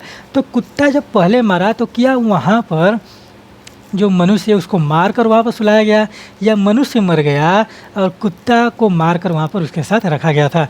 तो ये सारी चीज़ें जो पहेलियाँ बनी हुई हैं वो अभी तक सुलझी नहीं है, ठीक। तो एक बार ये सोचिए कि जहाँ पर 3 समाधियाँ एक ही साथ मिली हैं तो क्या वो तीनों लोग एक ही साथ मर गए? ऐसा पॉसिबल है? तो ऐसा पॉसिबल कब होगा कि जब कहीं पर युद्ध हुआ है, एक ही साथ में बहुत सारे लोग मारे गए, ठीक है, यही तो हो सकता है। या कोई कबीला दूसरे कबीले पर आक्रमण कर दिया, ठीक है, तो आक्रमण कर दिया तो वहाँ पर एक ही साथ में बहुत सारे लोग मारे जाएंगे। तो इस प्रकार की चीज़ें होती हैं। लेकिन सिंधु घाटी सभ्यता में युद्ध के साक्ष्य नहीं पाए गए हैं, ठीक है। तो युद्ध के साक्ष्य जब नहीं पाए गए हैं तो वो जो 3 समाधियाँ मिल रही हैं, 2 समाधियाँ मिल रही हैं, तो क्या दोनों लोग एक ही साथ मरे हैं? तो ऐसा भी यहाँ पर सोचने को मिल रहा था कि जो पहेलियाँ बनी हुई विद्वानों के लिए कि कौन पहले मरा, या किसी को मारकर दोनों को मारकर एक ही साथ सुला दिया गया, या एक पहले मरा दूसरे को मार कर बनाया गया, या पहला मरा दूसरे पहले जो मरा उसकी लाश को दूसरे मरने तक इंतज़ार किया गया। इस प्रकार की पहेलियाँ बनी हुई हैं अभी भी सिंधु घाटी सभ्यता में, ठीक है। तो इस प्रकार की चीज़ें यहाँ पर देखने को मिली थी। और सावधान में आप देखेंगे कि 1980 के दशक के मध्य में हड़प्पा के कब्रिस्तान में उत्खनन कार्य किया गया था। तो वहाँ पर जो 1980 के दशक की बात हम कर रहे हैं, यानी कि 1980-90 की, तो वहाँ पर जो कार्य किए गए थे वहाँ पर मनुष्यों के खोपड़ी जो मिले थे, वहाँ पर मनुष्यों की खोपड़ियाँ भी मिली थी, अवशेष के रूप में मिली थी। तो वहाँ पर जो अवशेष मिले थे वहाँ पर सेल खड़ी से बने हुए हार भी मिले, आभूषण भी मिले थे। फिर उसके बाद समीप शंख भी मिले थे, 3 छल्लों शंख के 3 छल्ले पाए गए थे। शंख आप जानते हैं कि जो सीपी छोटी छोटी होती है, आप देखेंगे कि बचपन में आप लोग जो आप मान के नदी वदी में जाते होंगे तो वहाँ पर शंख छोटे छोटे मिलते होंगे। तो उन शंखों को इकट्ठा करके उसका एक आभूषण बनाया जाता था, ठीक है। तो उस तरह की चीज़ें मिल रही थी। वो 3 प्रकार के छल्ले मिले हैं उत्खनन कार्य में, एक पुरुष की खोपड़ी के, एक जैस्पर मिला, एक प्रकार का उपरत्न होता था, उपरत्न होता है, फिर मनके तथा सैकड़ों संख्या में सूक्ष्म मनके से बना आभूषण मिला है। मनके मान के चलिए कि छोटी छोटी इस तरह से चीज़ें बना दी गई इस तरह से। तो इस तरह से जो आभूषण मिले थे इस तरह से, तो आभूषण इस तरह से बनाए गए थे, ठीक है, वो भी मिले हैं वहाँ से। और फिर एक तांबे का दर्पण, यही जो दर्पण है ये भी आपका मोहनजोदड़ो से मिला है, ठीक है। तो ये सारी चीज़ें आप देखेंगे कि सावधान के समय भी वहाँ पर बहुत सारी चीज़ें देखने को मिल रही थी, ठीक है। तो यहाँ पर बहुत चीज़ें आप लोग समझ रहे होंगे, समझने का प्रयास कीजिए कि वहाँ पर किस प्रकार से सावधान किया जा रहा था। वहाँ पर 3 प्रकार का सावधान प्रचलित थे, आंशिक सावधान, पूर्ण सावधान, ठीक है, और एक मिश्रित सावधान के रूप में देखने को मिल रहा था, ठीक है। 3 प्रकार के सावधान थे, ठीक है। तो आप लोग एक सावधान का चेक कर लीजिएगा कि वहाँ पर एक तरह से सावधान इस तरह से किया जाता था, कोई मनुष्य मर जाता था उसको जंगल में ले जाकर फेंक दिया जाता था, ठीक है। तो ये क्या होता था कि इस तरह से इसको कुछ बोला जाता था, इसका नाम याद नहीं आ रहा है। तो उसको जंगल में फेंक दिया जाता था कि जीव जंतु उसको खाएँ, फिर गिद्ध जो आपके मांसाहारी जीव जंतु हैं वो उसको खाकर जीवित रहें। इस प्रकार से उसका प्रयोग किया जाता था, लाशों का भी प्रयोग कर लिया जाता था। और एक आंशिक सावधान होता था कि उसको मरने के बाद आप देखेंगे कि उसका आधा जलाकर उसको फेंक दिया जाता था। इस प्रकार की चीज़ें देखने को मिली थी। और पूर्ण सावधान में आप जानते हैं कि या तो उसको जला दिया जाता था पूरी तरह से, या तो उसको दफना दिया जाता था पूरी तरह से। और वहाँ पर जलाने और दफनाने दोनों के अवशेष पाए गए हैं, ठीक है। सिंधु घाटी सभ्यता में इन दोनों के अवशेष पाए गए हैं। इस प्रकार से आप सोच कर देखिए कि ये चीज़ें धार्मिक समाज में देखने को मिल रही थी। तो कितने उच्च कोटि के लोग वहाँ पर रहते रहे होंगे कि वो हर एक चीज़ का प्रयोग जानते होंगे। सिर्फ यहाँ पर चिकित्सा के जो चीज़ें देखने को मिले हैं, जो स्वास्थ्य की चीज़ें, और मान चले कि वहाँ पर जो स्वास्थ्य की चीज़ें देखने को मिले वो काफ़ी खतरनाक भयानक तरीके से देखने को मिल रही थी, ठीक है। तो यहाँ पर सावधान हम लोगों ने देख लिया। फिर देखते हैं विलासिता की वस्तुओं की खोज, ठीक है। सावधान आप लोग समझ रहे होंगे कि सावधान किस प्रकार से पाए गए होंगे और कहाँ से कितने सावधान पाए गए हैं, वो लोग आप लोग नोट डाउन करते रहिएगा, सिर्फ हम लोग को कॉन्सेप्ट समझा दे रहे हैं, ठीक है। फिर यहाँ पर देखिए विलासिता की वस्तुओं की खोज, विलासिता की वस्तुओं की खोज, ठीक है, वस्तुओं की खोज। यहाँ पर आप लोगों को बहुत सारी चीज़ें हम एकदम आसान तरीके से समझा देंगे और इस प्रकार से समझाएंगे कि आप लोग जब किताब पढ़ेंगे ना तो वो आप लोगों को बहुत ही ज़्यादा बेहतरीन तरीके से समझ में आएगी, ठीक है। तो यहाँ पर विलासिता की वस्तुओं की खोज का मतलब ये है कि मनोरंजन के साधन वो लोग किस प्रकार से जुटाते थे, ठीक है। यानी कि कहीं पर एक मनुष्यों का समुदाय रह रहा है, यहाँ पर मान लीजिए यहाँ पर मनुष्यों का समुदाय रह रहा है, कुछ यहाँ पर मनुष्य रह रहे हैं, तो क्या ये मनुष्य अपने कार्य तो करते ही होंगे, ठीक। कृषि हो रहा है, पशुपालन हो रहा है, व्यापार हो रहा है, वाणिज्य हो रहा है, अर्थव्यवस्था यहाँ पर चल रही है, यहाँ पर सामाजिक और धार्मिक अनुष्ठान हो रहे हैं, यहाँ के लोग जो जागरूक हैं, घर अच्छे से बनाए गए हैं, नालियाँ अच्छे से, जल निकास प्रणाली बनाई गई है, वहाँ के लोग पूजा पाठ हर एक चीज़ में लिप्त हैं, ठीक है। तो यहाँ के लोग क्या ऐसा नहीं कि वो अपने मनोरंजन के साधन का भी जुगाड़ कर रहे होंगे या प्रबंध कर रहे होंगे, निश्चित है भैया, क्योंकि इंसान कभी वो एक तरह से नहीं रह सकता, क्योंकि महात्मा बुद्ध ने कहा कि इंसान क्षणिक परिवर्तन है, ठीक है। वैसे महात्मा बुद्ध बहुत बाद में आए, ठीक है, ये सिंधु घाटी सभ्यता की बात है। तो इस तरह के आप लोग सोच के देखिए कि क्या आप एक ही अवस्था में रह सकते हैं, कितने दिन तक रहेंगे, ठीक है। 2 4 दिन, 10 दिन, 20 दिन, 1 महीने, 2 महीने, 4 महीने, 6 महीने, ठीक है। तो 6 महीने के बाद 7वें महीने में आप उठेंगे, कुछ ना कुछ करेंगे, ठीक है। आप बोर हो जाएंगे, जहाँ पर वहाँ पर उदासीन हो जाएगा जीवन आप लोगों का, तो वहाँ पर आप लोग मनोरंजन के लिए कुछ करेंगे। तो वही बात की जा रही है कि क्या सिंधु घाटी सभ्यता के लोग विलासिता की वस्तुओं की खोज कर रहे थे, वो अपना जो विलासिता का जीवन है, जिस प्रकार से वो सामाजिक चीज़ें लेकर चल रहे थे, मनोरंजन के साधन लेकर चल रहे थे, वो किस प्रकार से रहे होंगे। क्या उनका शिल्प उद्योग था, व्यवसाय था, वो उनसे मनोरंजन हो जाता था, या वो अपने भौतिक संसाधनों की पूर्ति कहीं और से कर रहे थे, या भौतिक संसाधन बनाते थे, ठीक है। इस तरह की चीज़ें यहाँ पर देखने को मिल रही थी। तो यहाँ पर आप देखिए कि विलासिता की चीज़ें जो देखने को मिल रही हैं, ये आपके विलासिता की चीज़ें में देखने को फायांस आपको आता था। तो विलासिता की चीज़ों में जो वहाँ पर चीज़ें देखने को मिली थी, तो आप ये देखिए कि वहाँ पर मृद भांड बनाए जाते थे, फिर जो चक्कियों में अनाज पीसने का कार्य किया जाता था, वहाँ से वो लोग कार्य करके अपने मनोरंजन के साधन को प्रयोग करते थे। और धार्मिक अनुष्ठान तो हो ही रहे थे, तो आप मान के चलिए कि वहाँ पर पर्व उत्सव भी मनाए जा रहे होंगे, क्योंकि पूजा स्थल की चीज़ें देखने को मिले थे, बस मंदिर के अवशेष नहीं मिले हैं, ठीक है। तो जो वहाँ पर चीज़ें बनाई जा रही थी, मिट्टी के बर्तन हो गए, मनके हो गए, आप यहाँ पर देखिए कि जो दर्पण बनाए गए हैं, सेल खड़ी के आपके जो आभूषण बनाए जा रहे हैं, फायांस से जो पात्र बनाए जा रहे हैं, वो सारी चीज़ें आप लोगों को देखने को मिलेंगी। और वही चीज़ जो है वो आपके जो साजो सामान है, घर में रखने का सामान है, जो भौतिक वस्तुओं का प्रबंध है, वही आपका विलासिता के जीवन में आता है, ठीक है। तो यहाँ पर ये बताया जा रहा है कि जो विलासिता के जीवन में बनाया जा रहा था कि वहाँ पर चक्कियाँ हैं, मृद भांड है, सुइयाँ हैं, झावा है, ये सारी चीज़ें बनाई जा रही थी।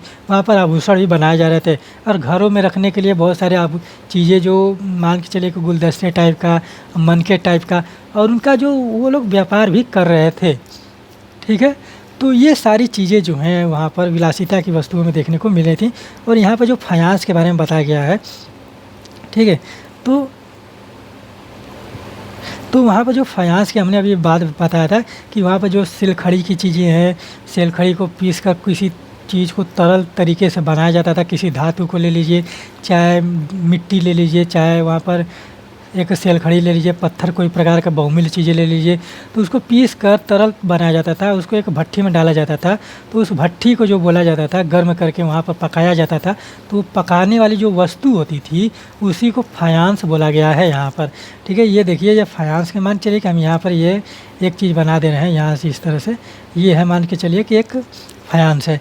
तो इसमें हम कुछ चीज़ पिघला कर एक सांचे में डालकर यहाँ पर रख रहे हैं। तो यहाँ पर रख रहे हैं तो यह किस तरह से, यहाँ पर आग की लपटें तो लग रही हैं, तो जब आग यहाँ पर जल रहा है तो यह किस तरह से गर्म करेंगे, ये लोग आग से ही तो गर्म करेंगे। जब आग से गर्म कर रहे हैं तो वो क्या चीज़ हो गई, एक भट्ठी का आकार ही तो ले लिया, ठीक है। तो विद्वानों का मानना है कि क्या वो एक प्रकार की भट्टी थी या कुछ अन्य प्रकार की चीज़ों का वो लोग प्रयोग कर रहे थे, क्योंकि अगर इस तरह की चीज़ें हैं तो इसको आप इसमें भर कर तरल पदार्थ को भरकर इसको धूप में भी रख देंगे तो वहाँ पर कुछ दिन में वो कड़ा हो जाएगा, सूख जाएगा। क्योंकि मिट्टी के बर्तनों को ज़्यादातर आप देखेंगे कि किसी साँचे में भरकर धूपों में ही रखा जाता है, साँचे में बनाकर उसको धूपों में रखा जाता है। ठीक है, तो यहाँ पर जो फायांस से बनी हुई चीज़ें हैं वहाँ पर विद्वानों का मतभेद है। विद्वान वहाँ पर समझ नहीं पा रहे हैं कि या ये आग में पकी हुई मिट्टी है, आग में पका के बनाया जा रहा है, या धूप में भी पका कर बनाया जा रहा है। ठीक है, आग में भी पकेगा तो ऊष्मा से पकेगा, ऊर्जा से पकेगा, और धूप में भी ऊष्मा और ऊर्जा से पकेगा। ठीक है, तो यहाँ पर ये चीज़ें, सारी चीज़ें आप लोग को देखने का देखिए। और फायांस का जो प्रयोग है, और एक बात हम सावधान में आप लोग बता दें कि सावधान में जो चीज़ें पाई गई हैं वो बहुमूल्य चीज़ें नहीं पाई गई हैं। तो ऐसा माना जाता है कि सिंधु घाटी सभ्यता के जो लोग थे वो अपने बहुमूल्य चीज़ वस्तुओं का ध्यान रखते थे। और फायांस का जो प्रयोग किया गया है, देखेंगे फायांस के द्वारा जो मिट्टी के बर्तन बनाए जाते थे और जो पात्र बनाए जाते थे, फायांस में ही आप लोगों के जो आभूषण हो गए, बहुमूल्य वस्तुएँ हो गए, बहुमूल्य रत्न हो गए, उसको उसमें भर कर कहीं पर छिपाया जा सकता था। ठीक है, और फायांस का जो प्रयोग है, ठीक है, हम यहाँ पर लिख दे रहे हैं। ठीक है, ठीक, इस प्रकार से समझने का प्रयास कीजिए। ठीक, हम एक बार फायांस के बारे में फिर से आप लोगों को बता दे रहे हैं। ठीक है, तो आप लोगों को एकदम विस्तार से समझ में आ जाएगा। ठीक है, मान लीजिए कि हमने एक बात बताई कि यहाँ पर एक इस तरह से बना लीजिए दो। ठीक है, तो यहाँ पर हम कुछ तरल पदार्थ बनाए, किसी धातु को मिक्स करके या किसी सेल खड़ी को मिक्स करके, मिट्टी से मिक्स करके। ठीक है, एक तरल पदार्थ बनाया, इसमें एक साँचा बनाया। मान लीजिए कि हम एक मटके आकार का साँचा बना देते हैं। ठीक है, यहाँ पर इस तरह से आप बना लीजिए। ठीक है, इस तरह से साँचा हमने बनाया। तो जब साँचा बनाया तो इसमें कुछ भरा, ठीक है, एक तरल पदार्थ भरा, और इसको जो है ये इसको हम आग में पका लिए। ठीक है, आग में पका लिए। ठीक, इसी तरह से हम एक और बनाए। ठीक, इस तरह से हम एक और बनाए। ठीक है, इसमें भी उसी तरह का प्रयोग किया गया। इस तरह से मान लीजिए कि इसमें हम जग बना दिए, इस तरह से कुछ भी बना दिए, आकार का पात्र टाइप का बना दिए। ठीक, इसको हम कहाँ रख लिए? धूप में रख लिए, धूप में रख दिए। ठीक है, तो इन दोनों से जो चीज़ें बनेंगी, ठीक है, इन दोनों से जो चीज़ें बनेंगी उसको हम फायांस का नाम दिया गया था। ज़्यादातर यही है, आग में पकी हुई चीज़ों को ही फायांस बोला गया था। ठीक है, और इसको हम बर्तन मान सकते हैं, मनके उनके मान सकते हैं। ठीक है, तो इन्हीं चीज़ों में जो चीज़ें, जो बहुमूल्य वस्तुएं इनमें रखी जाती थी, बहुमूल्य वस्तुओं का संचय आप लोगों का फायांस में देखने को मिल रहा था। और फायांस की जो चीज़ें हैं, इसका जो प्रयोग है ऊंचाई के शहर वाले कर रहे थे, ऊंचाई शहर वाले कर रहे थे, शहर वाले कर रहे थे। ठीक है, और इसका जो प्रयोग है ये आपके धनी लोग कर रहे थे, धनी लोग। ठीक है, और इसका प्रयोग कहाँ पर हो रहा था? यहाँ पर विकसित स्थलों में हो रहा था। ठीक है, विकसित स्थलों में हो रहा था। ठीक, इस तरह से आप लोग याद कर लीजिए, नोट डाउन कर लीजिए कि फायांस का प्रयोग जो हो रहा था, जो ऊंचाई पर दुर्ग था उसके लोग, जो पुरोहित वर्ग हो गए, धनी लोग हो गए, वो लोग प्रयोग कर रहे थे। और जो विकसित स्थल है वही वो फायांस के प्रयोग किए जा रहे थे। और फायांस जो है आपका, वहाँ पर बहुमूल्य वस्तुओं को संचय करने की चीज़ें होती थी। ठीक है, तो इस तरह से विलासिता की चीज़ें आप लोगों ने देखा कि इन लोगों ने किस प्रकार से चीज़ें बनाए थे, किस प्रकार से चीज़ें कर रहे थे। मन के बना रहे थे, मन के बनाने कारखाने हैं, फिर वहाँ पर जो आभूषण बना रहे थे, फायांस से जो चीज़ें बना रहे थे, आभूषणों का जो इन लोगों ने प्रयोग किया है, उसको संचय करने का प्रयोग किया है, तो वो चीज़ें सारी यहाँ पर देख रहे थे। और वो जो चीज़ें होती थी इन लोगों का सभ्यता संस्कृति की चीज़ें होती थी, और वही चीज़ें आप लोगों को भौतिक संसाधनों की पूर्ति कर रही थी। और उन्हीं चीज़ों को विलासिता का जीवन हम लोगों ने माना कि विलासिता की चीज़ें उन लोगों ने किस प्रकार से खोज की होंगी। ठीक, तो एक चीज़ यहाँ पर एक बॉक्स दिया है संचय की, इसको हम लोग आपको बता दे रहे हैं पढ़कर कि क्या चीज़ें हो रही थी। और शिल्प और उत्पादन की जो चीज़ें हैं वो हम लोग कल से बात करेंगे। ठीक है, तो इस तरह से हम लोग धीरे धीरे थोड़ा थोड़ा चीज़ें लेकर चलेंगे, तो आप लोगों को चीज़ें बहुत व्यापक पैमाने पर समझ में आएंगी और बहुत सारी चीज़ें आप लोगों को देखने को मिलेंगी। ठीक है, तो यहाँ पर संचय शब्द का जो प्रयोग किया गया था कि संचय शब्द लोगों द्वारा सावधानीपूर्वक अधिकांश पात्रों जैसे घड़ों में रखी गई वस्तुओं के लिए प्रयुक्त किया जाता है। ऐसे संचय आभूषणों के हो सकते थे अथवा धातु कर्मियों द्वारा पुनः प्रयोग के लिए संभाल कर रखे गई वस्तुओं के यदि किसी कारणवश मूल स्वामियों ने इन्हें पुनः प्राप्त नहीं किया तो ये तब तक अपने स्थान पर ही रहते थे जब तक कि पुरातत्वविद इन्हें खोज नहीं निकालता। ठीक है, तो इनका इस तरह से संचय शब्द का प्रयोग यहाँ पर इसलिए किया गया है कि अब मान के चलिए कि जो सिंधु घाटी सभ्यता के स्थल होते थे वहाँ पर बैंक उंक तो होता नहीं था। ठीक है, बैंक नहीं होता था तो वो लोग अपनी चीज़ों को क्या करते थे कि फायांसों में छिपा कर रखते थे या घड़ों में रख रहे हैं तो बहुमूल्य वस्तुओं को घड़ों में रख कर फायांसों में रख कर कहीं पर चुनवा दिए गए दीवार में, कहीं ज़मीन में गाड़ दिए गए। तो जब अगर वो व्यक्ति बिना बताए मर जाता है तो मरने के बाद तो वो बताने आएगा नहीं, और जिस तरह से वो छिपाता था किसी को बताता नहीं था। तो ये मान के चलिए कि जब तक वो कोई पुरातत्वविद वहाँ पर खोज कर निकाल नहीं लेता था तब तक वो वस्तु जो है वहीं पर दबी रहती थी। ठीक है, तो इस प्रकार से संचय शब्द का प्रयोग यहाँ पर सिंधु घाटी सभ्यता के स्थल में प्रयोग किया गया है। ठीक है, तो यहाँ पर शिल्प उत्पादन से संबंधित जो चीज़ें हैं इसको हम लोग कल देखा जाएगा। माल प्राप्त करने की संबंधी नीतियाँ हो गई। ठीक है, मुहरे लिपि तथा बाट हो गए। फिर प्राचीन सभ्यता अंत।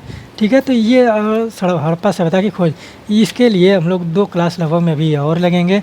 ठीक है, और बहुत ही विस्तार तरीके से हम लोग इसको पढ़ा जाएगा क्योंकि एनसीईआरटी आप लोगों के लिए बहुत ही ज़रूरी है। अगर एनसीईआरटी आप पढ़ लिए तो आप लोगों को बहुत सारी चीज़ें आसानी से समझ में आने लगेंगी। ठीक है, तो यहाँ पर हमने हड़प्पा सभ्यता के जो प्रारंभिक चीज़ें मोहनजोदड़ो के बारे में बात किया। हड़प्पा सभ्यता के लोग किस प्रकार से चीज़ें कर रहे थे तो उनका जो एक्सप्लेनेशन है आप लोग सुनते रहिए। अब कुछ मत करिए, बस आप मोबाइल चालू करिए, वहाँ पर लेक्चर लगाइए और सुनते रहिए।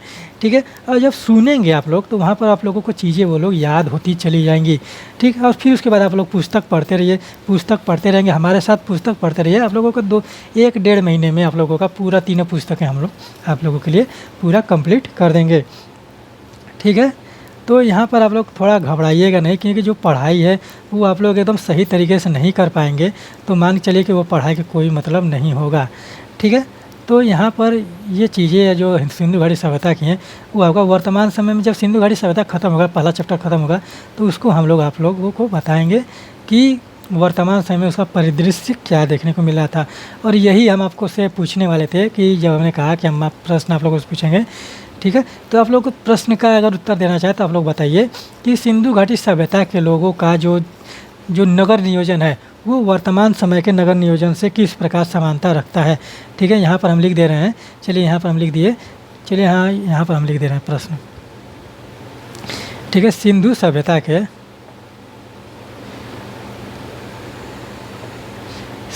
सभ्यता के नगर नियोजन, इस प्रकार के प्रश्न आप लोगों को यूपीएससी में मिलेंगे।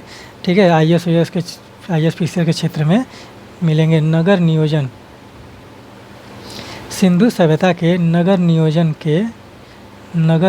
की समानता वर्तमान समय में किस प्रकार देखी जा सकती है। ठीक है, वर्तमान समय में किस प्रकार देखी जा सकती है, किस प्रकार देखी जा सकती है। ठीक है, तो इस प्रकार से प्रश्न आप लोगों से पूछ लिए जाते हैं। ठीक, तो इस प्रकार का प्रश्न आप लोग लिखना चाहेंगे तो लिखिए आप लोग, और आंसर राइटिंग का प्रयोग ज़रूर करिए क्योंकि आंसर राइटिंग अगर आप लोग नहीं करेंगे तो आप लोगों का मेंस कभी क्वालिफाई नहीं होगा। ठीक है, क्योंकि ये आप लोगों का जो आईएएस-पीसीएस वाले लोग देख रहे होंगे तो उनके लिए है कि आंसर राइटिंग आप लोगों के लिए बहुत ही ज़रूरी है। और आप आरओ समीक्षा अधिकारी भी दे रहे हैं तो वहाँ पर भी वो चीज़ें आप लोगों को देखने को मिलेगी क्योंकि ऐसे लिखने को आता है। ठीक है, और आप देखेंगे कि आप तो सीजीएल में भी, एसएससी में भी, सीजीएल में भी एक ऐसे लिखने को आ रहा है टियर 3 में, तो उस प्रकार की चीज़ें आप लोगों को देखने को मिल रही है। तो आप लोग आंसर राइटिंग करेंगे तभी आप लोगों को चीज़ें समझ में आएंगी। और एक बेहतरीन ऐसे कैसे लिखा जाता है, एक बेहतरीन प्रश्न का उत्तर कैसे लिखा जाता है उसके बारे में भी हम लोग बात करेंगे। ठीक है, सिर्फ आप लोग चैनल से जुड़ते रहिए। जो लोग नए हैं चैनल को ज़्यादा से ज़्यादा सब्सक्राइब कर लें, जो लोग पुराने हैं वो लोग चैनल को ज़्यादा से ज़्यादा शेयर करें, कमेंट करें, लाइक करें, जिससे हम लोग मोटिवेट होकर और भी चीज़ें आप लोगों के लिए लेकर आएंगे। ठीक है, तो आप लोग एनसीईआरटी को पढ़िए। एनसीईआरटी बहुत ही ज़रूरी है किसी विषय को समझने के लिए। एनसीईआरटी आप लोगों को एक प्रकार का एक नॉलेज प्रदान करेगी, ज्ञान प्रदान करेगी कि किस प्रकार से उसको पढ़ा जाए। ठीक है, तो आज के लेक्चर में हम लोगों ने सिंधु घाटी सभ्यता के बारे में बात किया, हड़प्पा सभ्यता के बारे में बात किया। बहुत सारी जानकारियाँ आप लोगों को मिली होंगी और अगले जो चैप्टर है, अगला जो भाग है इसको हम लोग कल देखेंगे, अगली हेडिंग को कल देखेंगे और उसको एकदम विस्तार से एक्सप्लेन करने का हम प्रयास करेंगे। ठीक है, जिससे आप लोगों को बहुत सारी चीज़ें एकदम सरल भाषा में समझ में आ जाएँ। ठीक, उम्मीद करते हैं कि आप लोगों को यह लेक्चर पसंद आएगा और एनसीईआरटी आप पढ़िए, और ये आशा करते हैं कि आप लोग यहाँ पर अपने पढ़ाई को सही दिशा निर्देशन और अच्छे तरीके से कर रहे होंगे, अपने माता पिता और अपने घर वालों का ख्याल रख रहे होंगे। तो यहाँ पर मैं अपने वाणी को विराम देता हूँ और मिलते हैं अगले लेक्चर में बहुत ही शानदार तरीके से। धन्यवाद।